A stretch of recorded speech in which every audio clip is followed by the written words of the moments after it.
So they got there, the stones roll away, and there's no body. No body, but also no body inside. And can you imagine just for a moment, you get there, you want to say your last respects, and it's gone.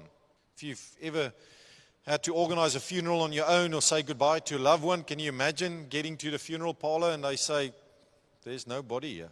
We read these things in Scripture, but it doesn't become personal to us because it's Scripture. This was Jesus of Nazareth. They spent 3.5 years with him, saw him doing miracles, healing people, teaching, giving love. They saw him on that cross dying. They saw the Roman soldiers taking a spear, pushing it into his side, and saw the watery blood trickle out. They saw their friends struggling to get him off the cross and his battered and torn apart body, rolling it into linen. They saw him being put in a grave. Now, there's nothing. He's not there.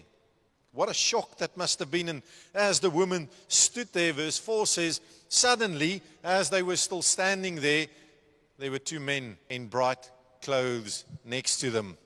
It must have given them quite a fright. In that moment, the woman fell down, and the men said, why do you look for the living among the dead? He is not here. He is risen. What a beautiful verse in Scripture.